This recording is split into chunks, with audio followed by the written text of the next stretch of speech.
The space station was never quiet. Thousands of travelers moved through its shining halls every day. Merchants shouted about new goods, children of many worlds laughed and played, and security drones floated overhead, watching everyone. Among all the noise, a human man walked alone. His name was Daniel, and he was nothing special, at least in his own eyes. Daniel worked as a cargo handler, moving crates from one ship to another. His job was simple, his pay was small, and his dreams were fading. He often sat in the station's café after work, drinking the cheapest coffee he could buy. It was the only place where he felt less invisible, because in the café, everyone looked tired. Everyone carried their own weight. On this particular evening, Daniel noticed someone different. She was standing at the counter, tall and graceful, her skin faintly glowing in shades of silver and blue. Her hair shimmered like threads of light, and her eyes held a depth that no human eyes carried. She was clearly an alien, one of the Lyrians, a species known for elegance and wealth. But something about her seemed wrong. Daniel watched as she searched her pockets, her delicate hands trembling. The barista repeated the price of the drink in a bored voice. The alien woman whispered an apology, clearly unable to pay. The people behind her in line began to sigh and complain. To them, she was just another stranger wasting their time. Daniel felt a pull in his chest. He had no reason to help her. He was poor himself, barely getting by. But he could not watch her, stand there humiliated and alone. Without thinking much, he stepped forward, placed a few credits on the counter, and said softly, "I'll cover it." The barista shrugged, accepted the payment, and handed over the steaming cup. The alien woman turned to Daniel, her glowing eyes wide with surprise. For a moment, she looked as if she had forgotten how to speak. Finally, in a voice both melodic and trembling, she said, You didn't have to do that." Daniel gave a small smile. "It's just a drink," he said. "Everyone deserves one." She studied him carefully, as though his simple kindness was the rarest treasure in the galaxy. When she spoke again, her tone was quiet but filled with something heavy. "You are kind, human, very kind." He shrugged again, trying to brush it off. Kindness was cheap, at least for him, though he never expected anything back. But the way she looked at him made him uneasy, as if she was seeing something more than just a tired worker. Before he could say anything else, she asked, "May I join you?" Daniel hesitated. He was not used to attention, especially not from someone so striking. Still, he nodded, and they sat together at a small table by the glass window. Outside, the stars burned like scattered diamonds, and ships drifted in and out of the docking bays. The alien woman held her drink with both hands, sipping slowly as if it was the most precious thing she had ever tasted. "Why were you short on credits?" Daniel finally asked, curiosity stronger than his shyness. She lowered her gaze, a faint sadness crossing her perfect features. "Sometimes," she said, "one must walk among the crowd with nothing to remember what is real." Her answer made little sense to Daniel, but there was no lie in her tone. She asked him questions instead. What was Earth like? Did humans still value family? Did kindness mean much among his people? Daniel laughed awkwardly. "Family means everything to some, nothing to others. It depends on the person." He almost added that kindness often goes unnoticed, but he stopped himself. Something told him she was searching for an answer far deeper than casual talk. Her gaze never left him, sharp, yet gentle. Daniel began to feel uneasy again. Why would Illyrian, beings who lived in golden towers and commanded fleets, care about the opinion of a poor human worker? There was something hidden behind her questions, something she refused to reveal. When her drink was finished, she placed the cup down with great care. Then she leaned closer and whispered, "One small act of kindness can change a life. Do you believe this?" Daniel looked into her glowing eyes, unsure how to respond.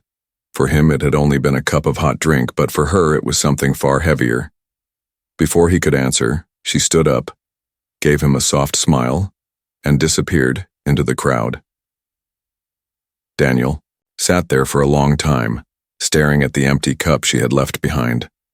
The noise of the station returned to his ears, but his mind was far away. He felt as though he had just stepped into the first page of a story far bigger than himself. He had no idea that his small kindness would pull him into a destiny that reached across the stars.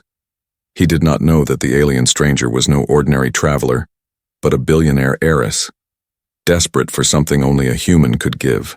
And somewhere in the endless night beyond the station walls, shadows were already moving, watching, waiting, preparing, because one simple kindness had set fate into motion, and Daniel's life was never going to be the same again. The next day, on the space station began like any other. Daniel moved crates in the docking bay, sweat on his forehead, muscles aching. The work was boring but safe, and it gave him just enough credits to survive. He thought about the alien woman only once or twice, reminding himself she was just a passing stranger. But deep down, her words stayed with him. One small act of kindness can change a life. He didn't expect to see her again, yet when his shift ended and he walked to the café for his usual cheap coffee, she was already there, waiting at the same table by the window. Her glowing eyes brightened when she saw him, as if she had been waiting all day. "Daniel," she said softly, as though she had always known his name. For a moment he froze. He had never told her who he was. "How do you know my name?" he asked, his voice cautious. She tilted her head, smiling. "Names are easy to find on a station like this, but people are harder to find." Her words confused him, yet her tone was gentle. He sat down, unsure why, but something about her presence drew him in. They talked again, but this time her questions were sharper. She wanted to know more about Earth families, about how humans chose heirs, about how humans passed down names and legacies. Daniel laughed nervously. "Why are you asking me all this? I'm not important, I don't even have a family of my own." Her expression softened, but her eyes held sadness. "That is why you understand," she whispered. "Only those who have lost something can see what it means to protect it." The café was full of noise, drones buzzing, people talking, ships leaving port. But for Daniel, it all blurred into silence. He could feel the weight behind her words. It was like she was carrying a secret so heavy it bent her shoulders, even though she sat with perfect grace. Finally, Daniel asked, "Who are you, really?" The alien woman looked at him for a long time before answering. "My name is Soraya," she said. "I am not what I seem." Her voice trembled, but she kept speaking. "I come from a house of power. My family built fleets, cities, even whole colonies, but now I stand alone." Daniel blinked, not sure he heard right. "You're rich?" he asked in disbelief. Her lips curved in a sad smile. "More than you can imagine, but wealth does not fill an empty home." For the first time, she spoke of the truth. Her family had ruled an empire of trade across dozens of systems. She was the only child, the last heir, and now enemies circled her fortune like predators. They whispered she was weak, unfit, that without a successor her empire would soon collapse. Daniel leaned back in shock. Yesterday she could not buy a drink, and today she admitted she was one of the richest women in the galaxy. "Why pretend to be poor then?" he asked. She looked at him with eyes full of pain. "Because no one shows kindness to the powerful. They show fear, or greed, or hate. But you gave freely, without knowing who I was." Her voice cracked, though she tried to hide it. "Do you understand what that means to someone like me?" she whispered. Daniel had no answer. He simply stared at her, his heart beating faster than he liked. For a moment silence stretched between them, broken only by the hum of the station. Then Soraya leaned closer, lowering her voice. "There is one more truth you must know." Daniel frowned, uncertain. "What truth?" Her hands gripped the edge of the table, trembling despite her graceful poise. "I need an heir," she said. "Without one, my enemies will tear everything apart, and my people will suffer." Daniel felt like the air had been stolen from his lungs. An heir? From him? The thought sounded impossible, ridiculous. "You don't mean—" he started but could not finish. Soraya's gaze burned into his, unwavering. Yes, I do. He laughed nervously, shaking his head. I think you have the wrong person. I'm just a cargo handler, I can't— You can, she interrupted, firmly, her voice strong now. Because it is not bloodlines or titles that matter, it is courage, it is heart, and you already proved yours with one simple act. Daniel's chest tightened. This was madness, he thought, pure madness, but as he looked at her, he realized she wasn't lying. Every word, every trembling breath was the truth. Then a shadow passed outside the— Today he sat across from a billionaire alien woman who claimed she needed him to save her world. It was absurd, terrifying. And yet, in some strange way, it felt like the beginning of something far greater than himself. Soraya leaned closer, her glowing eyes burning with desperate hope. Tell me, Daniel, she whispered, will you walk away, or will you help me change the fate of galaxies? Daniel could not sleep that night. The image of Soraya's glowing eyes burned in his mind. Her words echoed again and again. Will you help me change the fate of galaxies? He turned on his narrow bed, staring at the ceiling of his small station room. He was nobody, yet she had looked at him as if he was the only one who mattered. By morning, he tried to convince himself it had been a dream, but when he walked into the café, she was there once more waiting. She smiled faintly as he froze in the doorway. You came, she said softly. I hoped you would. Daniel sat down slowly, his nerves tight. He opened his mouth to speak, but Soraya lifted a hand. Not here, she whispered. Too many eyes, too many ears. Her words sent a chill down his spine. She glanced toward the window, and Daniel saw again the dark figures lingering in the crowds. They were watching her, always watching. She leaned closer, her voice a whisper. Meet me at docking bay 12, 1 hour from now. Before he could question her, she stood and vanished into the crowd, leaving him alone again. Daniel stared at his untouched coffee, his stomach twisting with fear. Something told him that if he followed her, his life would never return to what it had been. But the thought of ignoring her, leaving her alone against the shadows, felt worse. An hour later, Daniel walked into docking bay 12. It was quieter than the others, filled with sleek ships that belonged to the rich. At the far end stood a silver vessel, elegant and sharp like a blade of light. Soraya was there, dressed in a dark cloak that hid most of her shimmering form. When she saw him, her face softened as though relief had lifted a weight from her. You came, she said again, her voice warmer this time. Daniel swallowed. I don't know why. Because you are human, she replied gently. And humans choose heart over fear. She gestured toward the ship. Come aboard, Daniel. Let me show you the truth no café can hold. He hesitated, staring at the sleek ramp that led inside. Every instinct told him he was stepping into danger. Yet her voice held something fragile, something desperate. Against his better judgment, he followed her. Inside, the ship was unlike anything he had ever seen. The walls glowed faintly with flowing lines of energy. The air smelled fresh and clean. It was quiet, almost sacred. Guards, in silver armor, stood near the doors, bowing their heads to Soraya with respect. Daniel froze. These were not common soldiers. They were elite bodyguards, the kind only the most powerful families could command.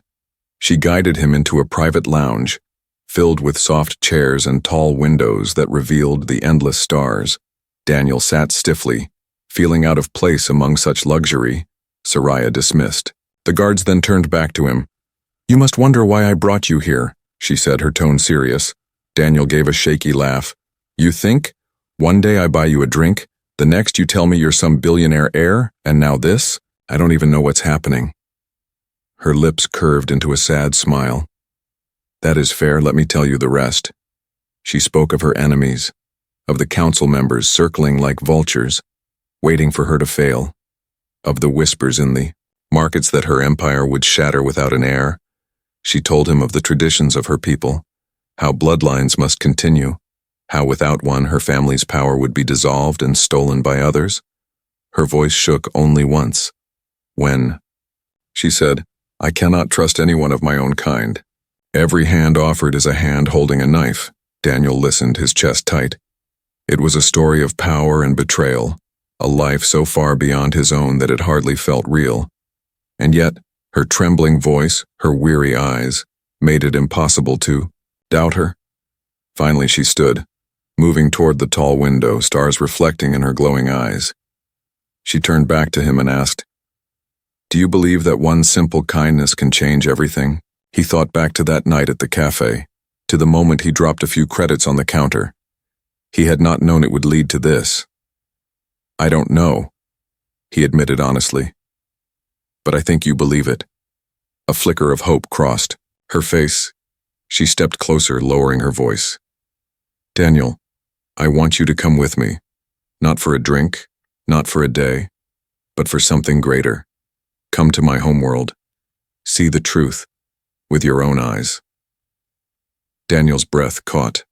Her words were insane, impossible, yet the way she said them left no room for doubt.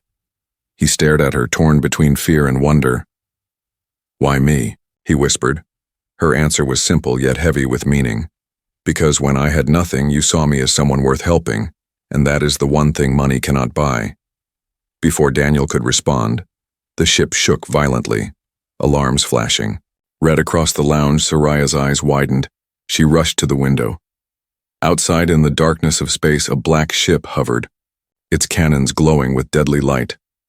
Her guards shouted orders, running to their stations. Soraya turned to Daniel, her face pale but her voice firm. "They've found me. They will not stop until I am destroyed." Daniel's heart pounded as the ship shook again under enemy fire. This was no longer a story in a cafe, no longer whispers of secrets. He was in the middle of a war he did not understand, and somehow, his choice, to step onto this ship, had already made him part of it. Soraya grabbed his hand, her grip strong, despite the chaos. "Stay with me," she said, her voice fierce. "If you leave now, they win. If you stay, you might save more than just me." Daniel stared at her, at the woman who had begun as a stranger with an empty pocket. Now she was a billionaire heiress hunted across the stars, asking him to stand beside her. The ship trembled again, the alarms howled, and the stars outside lit with the fire of battle. Daniel had no answer yet, but deep inside, he already knew. His life of crates and silence was over. The universe had just opened its door, and it would never close again. The silver ship shook again as the enemy's cannons fired. Daniel clung to the armrest of his chair, his heart pounding. He had never been in a battle before, never seen the stars burn with fire so close. The alarms screamed, red lights flashed across the walls, and the voices of guards filled the ship with urgent commands. Through it all, Soraya stood tall, her cloak flowing around her like a shadow. Her glowing eyes burned with fury, yet her voice was calm as she spoke into a communicator. "Shields to full power, return fire, drive them back." Her words were sharp, her tone commanding. No longer the soft stranger from the cafe, but a leader born of power. Daniel stared at her in shock. He could hardly believe this was the same woman who once trembled over the price of a drink. But even as he watched her give orders, he saw the tremor in her hands, the way her lips pressed tight with worry. This battle was not just danger, it was personal. The ship shuddered again, forcing Daniel to grab the table to keep from falling. "Why are they after you?" he shouted over the noise. Soraya turned to him, her eyes heavy with a truth she had hidden too long. "They do not want me alive," she said, her voice firm but filled with sorrow. "They want my empire, my wealth, my name, everything my family built." She paused, taking a deep breath as if gathering courage. Then she whispered the words Daniel would never forget. "And they want it because I have no heir." The battle outside raged on, but for Daniel the world seemed to freeze. Her words hung in the air like a storm waiting to break. He swallowed, his mouth dry. "You already told me that," he said. "But why me? Why not someone from your own people?" Soraya stepped closer, her eyes glowing like twin stars. "Because my people are poisoned with greed and fear," she said bitterly. "Every suitor I meet sees me as a crown to wear, not a soul to cherish. They want power, not family, and if I choose them I will only give birth to more corruption, Her voice trembled as she continued. But humans are different. Your kind values heart more than power, love more than blood. And in you, Daniel, I saw something I have never seen in all my life of wealth. I saw kindness with no price. Daniel felt his chest tighten, his breath shallow. He was just an ordinary man, nothing more. Yet she spoke as if he carried the key to saving her empire.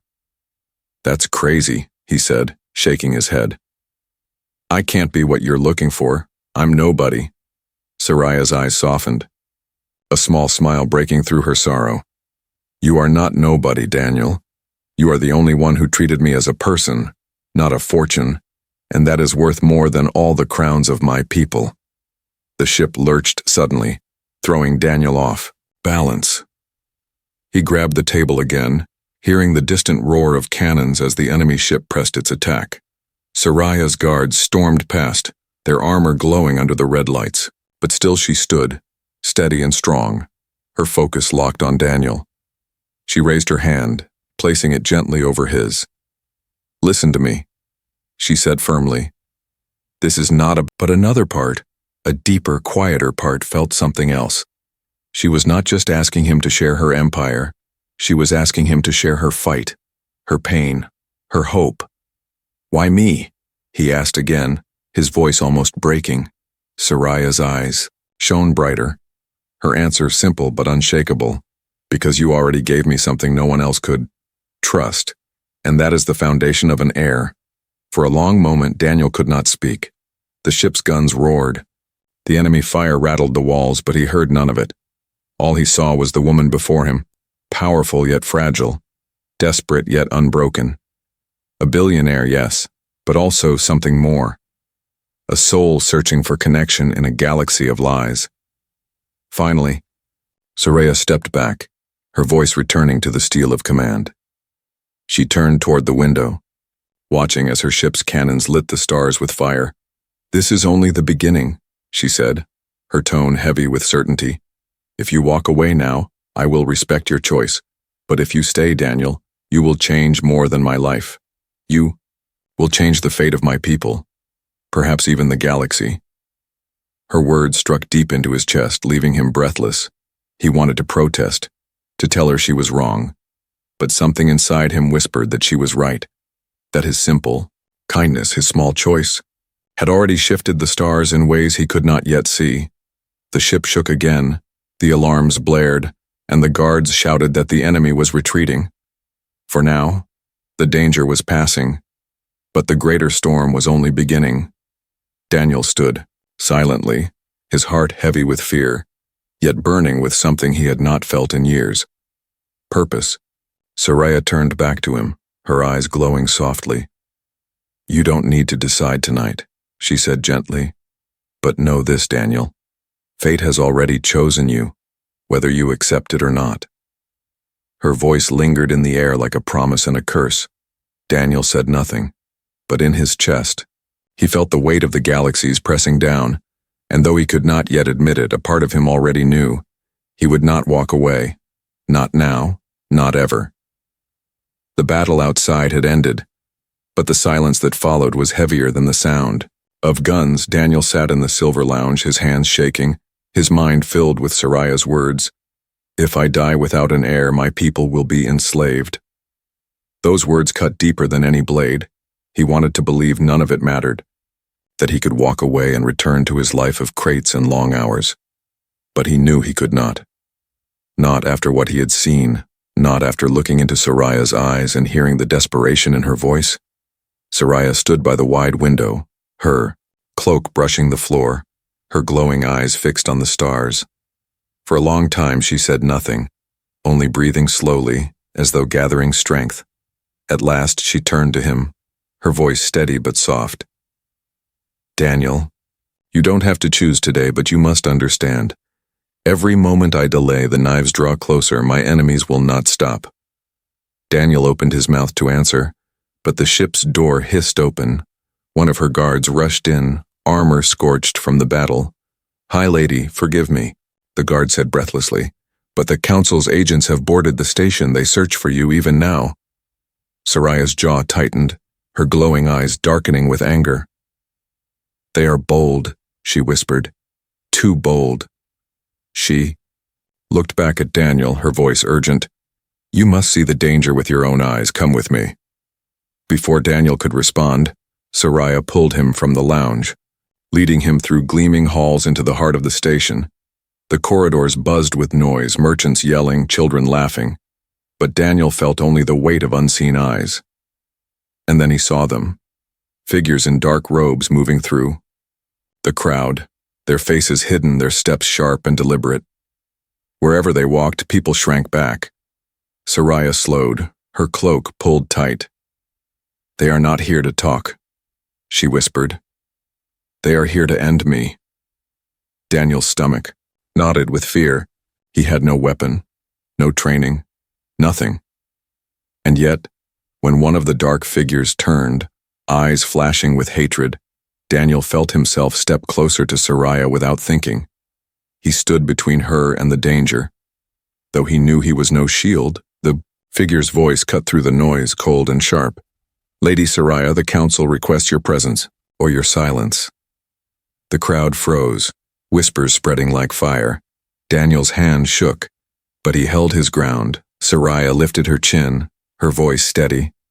"I do not answer to traitors," she said. "Tell the council my empire will not be stolen." The figure sneered, drawing a blade of dark metal. Daniel's breath caught. This was no longer politics, it was execution. Soraya's guard stepped forward, but the enemy was faster, lunging toward her. Without thinking, Daniel grabbed a loose metal pipe from a nearby stall and swung it. The blade missed Soraya by inches as Daniel's strike knocked the assassin off balance. The crowd screamed, people scattering. More dark figures surged forward, blades gleaming. Soraya's guards clashed with them, the sound of steel and energy filling the air. Daniel stood frozen for a moment, the pipe heavy in his hands, his chest burning with fear. Then Soraya's voice cut through the chaos, strong and fierce. "Daniel, choose. Stay and fight or walk away and let them take everything." Her words hit him like lightning. He could run, yes, he could disappear into the crowd, pretend this was never his fight. But as he looked at her, glowing eyes filled with defiance, he knew the truth. If he walked away, she would die. And her people with her. His choice was clear. With a deep breath, Daniel raised the pipe again and charged. He was no soldier, but desperation made him brave. He struck wildly, forcing one assassin back, then another, his arms aching, his body trembling. He was certain he would die in moments, but Soraya's guards closed in, protecting him as much as her. The battle was short but fierce. At last the assassins retreated, vanishing into the shadows. With promises of return, the station was left in ruins, stalls broken, walls scorched, people trembling. Daniel stood panting, the pipe slipping from his hands, his arms shaking from exhaustion. Soraya stepped forward, her gaze fixed on him. "You could have run," she said softly, "but you didn't." Daniel swallowed hard, his voice weak. "I couldn't." She smiled then, not the sad smile of before, but something brighter. "You made your choice," she whispered, "and with it you saved more than just me." Daniel stared at her, confused. "I didn't save anyone," he said. I don't even know what I'm doing." But Soraya shook her head, her glowing eyes filled with certainty. "You stood when no one else would. That is what matters. That is what my people need." For the first time, Daniel realized the truth. He had chosen, not by words but by action. He had chosen to stand beside her, to fight even when fear screamed at him to run. It was not just her battle anymore, it was his too. Soraya turned toward her guards, her voice once more sharp with command. "Prepare the ship. We leave at once. The council will not stop until we reach my world." The guards bowed, hurrying to obey. She looked back at Daniel, her face softer again. "You asked me why I chose you," she said quietly. "This is why. Because when the moment came, you did not run, you stood." Daniel said nothing, his heart too heavy. But deep inside, he knew she was right. The choice had been made, and it was only the beginning. The stars outside the station burned bright as if waiting, and Daniel felt a shiver of destiny run through him. He was no longer just a man with crates and coffee. He was part of a story that stretched across galaxies, and every choice from now on would shape not just his life, but the fate of worlds. The silver ship slipped away from the station, engines glowing as it cut through the endless night of space. Daniel sat by one of the wide windows, watching the stars drift past like a river of fire. His hand still ached from gripping the pipe during the fight, his body sore, but his heart was heavier than all of it. He had made his choice. He had stood beside Soraya, fought for her, and now he was leaving everything he had ever known behind. No more crates, no more cheap coffee, no more quiet life. He was moving toward a future that was terrifying and uncertain. Soraya entered the lounge quietly, her cloak removed, her silver blue skin glowing softly under the ship's light. She did not look like a queen or a billionaire in that moment. She looked tired, human almost. She sat across from him, folding her hands, her glowing eyes fixed on him with a mixture of gratitude and something deeper. "You saved me," she said softly, breaking the silence. Daniel shook his head. "I barely survived myself, if your guards weren't there." She cut him off gently. "No, Daniel. You chose to stand. When you could have run, that is worth more than any army." He looked away, embarrassed. "I was terrified," he admitted. "My legs were shaking, the whole time." Soraya smiled faintly. "Courage is not the absence of fear. It is standing even when fear is strongest." Her words sank deep into him. For the first time, Daniel began to understand why she had chosen him. It wasn't about skill or bloodline. It was about something simpler, something human. The days that followed were quiet, the ship gliding through the stars as they traveled toward Soraya's homeworld. In that time, golden cities that floated above oceans, towers carved from crystal that shone like fire in the twin suns, but her voice always dimmed when she spoke of her council. "They smile in public, but in private they plot. They see my crown as a prize to claim, and me as nothing more than a vessel to control." Her words carried a shadow. Daniel could see the fear behind her strength. It made him angry. Angry that someone like her with so much grace and power had been forced into loneliness by the greed of others. "You're not alone anymore," Daniel said one night, his voice firm. Her eyes widened slightly, glowing brighter as though touched by his words. She gave a small, rare smile, one that carried warmth instead of sorrow. "No," she whispered. "Not anymore." The bond between them grew slowly but surely. It was in the way she trusted him with her stories, the way she looked at him as if he mattered more than fleets or fortunes. It was in the way he felt compelled to protect her, not out of duty but because he wanted to. What had begun as a simple kindness was becoming something deeper. But not everyone on the ship shared her trust. Daniel noticed the glances from her guards, measured, doubtful, sometimes hostile. They respected him only because Soraya commanded. At one night, Daniel overheard two of them whispering in the corridor. "He is human, unworthy." One spat. "The High Lady is blinded, he will doom us all." The other hissed. Their words cut Daniel like knives, reminding him of the truth. He was still an outsider, a nobody among giants. When he told Soraya about it, expecting her to dismiss him, she shook her head firmly. "Do not doubt yourself because of their fear," she said, her voice strong. "They serve me with their blades, but you, Daniel, you serve me with your heart, and that is what I need most." Her words left him silent. For the first time in years, he felt seen, truly seen. Not as a worker, not as a background face in the crowd, but as someone who mattered. Still, danger lurked in the shadows.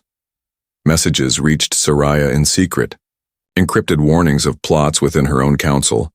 Daniel once walked into the lounge to find her alone, her hands trembling as she read one such message. When she noticed him, she quickly closed it, forcing a smile. "Nothing," she said, softly, "just politics." But he saw the fear in her eyes. the same fear she had carried in the café that first night. The closer they drew to her homeworld, the heavier the tension grew. Soraya's council would be waiting, watching, and some of them, Daniel was sure, would already be planning her downfall. Yet through it all, Soraya stayed close to him, drawing strength from his presence. One evening, as the twin suns of her world came into view through the ship's window, Soraya turned to Daniel. Her voice was steady, but her eyes glowed with fragile hope. "When we land, everything will change," she whispered. "They will test you, they will hate you, but if you stay with me, Daniel, we can endure it together." Daniel felt a knot in his chest, fear and determination battling inside him. He had no idea how to face councils, crowns, or empires. But as he looked at Soraya, at the woman who once stood trembling over a simple drink and who now stood as a queen fighting to survive, he knew one thing. He would not abandon her. Not now. Not ever.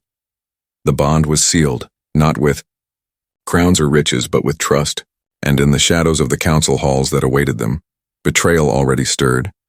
But so too did the spark of something greater, a bond between a human and an alien, a bond that might one day change the fate of galaxies. The silver ship descended. Through the twin suns of Soraya's homeworld, the planet glittered below with golden cities that floated above endless oceans, towers shining like fire under the light. Daniel pressed his hands against the window, staring in awe. He had never imagined such beauty, but Soraya's eyes stayed sharp, cold with the weight of what awaited.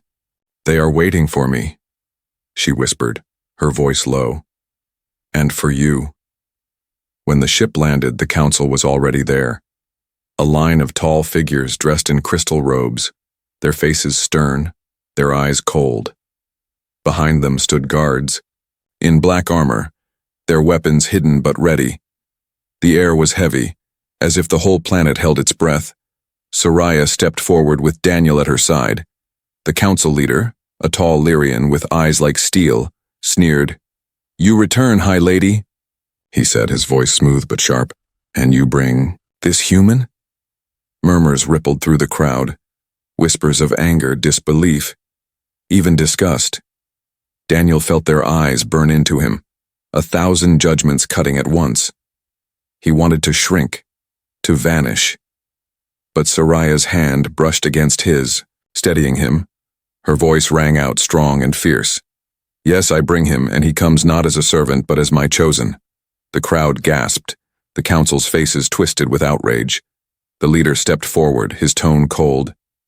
"This is madness, Soraya. A human cannot be heir. A human cannot hold our bloodline." Soraya's eyes blazed, her voice like thunder. "Our bloodline is already dying. It is not blood that will save us, but heart. And in him, I have found more strength than in any of you." The council erupted in shouts, their voices filled with rage. One slammed his hand against the crystal floor. "He is unworthy, he will destroy us all." Another hissed, "You disgrace your throne." Daniel stood frozen, every word cutting deeper. He was no leader, no warrior, nothing but a man who once carried crates. But then he remembered Soraya's words, "Courage is standing even when fear is strongest." Slowly, he stepped forward, his voice shaking but clear. "I am not Illyrian, I am human," he said. "I have no crown, no wealth, no bloodline. But I stood when no one else would. I fought when fear told me to run. And I will stand with her, not because of power, but because it is right." The crowd fell silent. His voice was not royal, not perfect, but it carried truth. And that truth cut deeper than the council's polished lies. The leader's eyes narrowed, his voice dripping with venom. "Then you will die for her." At his signal, black-armored guards stepped forward, weapons raised. Soraya's guards drew their blades. The throne hall exploded into chaos. Daniel grabbed a fallen staff, his body trembling but his grip firm. The clash of steel and light filled the hall, sparks flying, voices crying out. Soraya stood like fire, her cloak swirling, her command sharp as she fought beside her guards. Daniel swung wildly, barely blocking a strike, then another, his arms aching, his breath short. He was certain he would fall, but Soraya's voice reached him through the chaos. "Stand, Daniel, stand with me." And he did. Something inside him burned brighter than fear.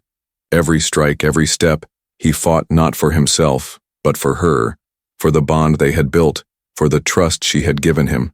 At last, the council leader himself stepped forward, blade in hand. He was taller, stronger, his movements sharp and deadly. Daniel raised his staff, knowing he was outmatched. The leader sneered, "You are nothing," and struck. Daniel stumbled, nearly falling, but Soraya leapt between them, her blade clashing against the leader's. "You will not touch him," she hissed. Their blades locked, sparks flying. The leader snarled, "You betray your people for this human." Soraya's eyes blazed. "No, I saved them." In that moment, Daniel saw an opening. With all his strength, he swung the staff, striking the leader across the chest. The blow was clumsy but desperate, and it sent the leader stumbling backward. Crashing to the crystal floor, the hall went silent, the guards froze. The council stared in shock.